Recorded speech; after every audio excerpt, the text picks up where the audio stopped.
We've got every single Omega Snoopy ever made, as well as something even rare to go along with it. The watches also come with this hand-drawn artwork officially commissioned by Omega, but the reason it's not right in front of me is because my customer didn't want to go through the hassle of packing and shipping it to me unless we already had a customer lined up for it. So without further ado, let's go through each of the pieces, and at the end of the video I'll give you the price of how much it costs to buy all three watches along with the artwork. This is the first Snoopy version, first released in 2003, limited to 5,441 pieces. This is the second version, released in 2015, limited to 1,970 pieces. This is the current version, released in 2020, with no set number that they actually produced. If you're wondering how this Omega and Snoopy relationship began, NASA gives out an award called the Silver Snoopy Award, and the story goes during Apollo 13 in 1970, an oxygen tank exploded, and the crew had to perform a crucial engine burn to correct their trajectory, and the maneuver had to be precisely 14 seconds. So they used their Omega Speedmaster to time out that 14-second maneuver. They made it back to Earth alive, and then Omega was given that Silver Snoopy Award. And that's why on the painting and some of these watches it says, "What could you do in 14 seconds?" So the 2003 is a full set in mint condition.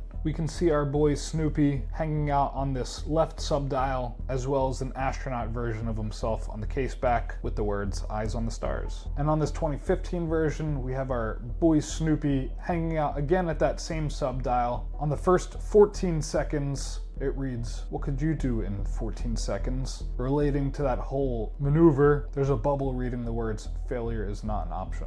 And on the case back, we have a solid silver astronaut Snoopy, as denoted at the bottom here, reading AG925. And our current version, our boy Snoopy hanging out in his usual subdial spot. However, on this one, Snoopy's currently hiding. You press the chronograph and the Earth starts spinning, as well as Snoopy comes rolling around the corner. They put a loop in the cushion so you can get a nice look at the watch. The whole dial is made in silver to go along with that silver theme. And for people who don't know, AG is the periodic symbol for silver. So ideally we want to sell all of these watches as a set along with the painting. If after a week or two we're unsuccessful with that, we'll consider breaking them up and selling them individually. But to start off, it's going to be $64,000 for all three watches, an additional $14,000 for that 7-foot piece of Omega artwork, bringing it to a total of $78,000. Shoot us a DM if you're interested. And just out of curiosity, money aside, purely based on how each of these look, what's your favorite one?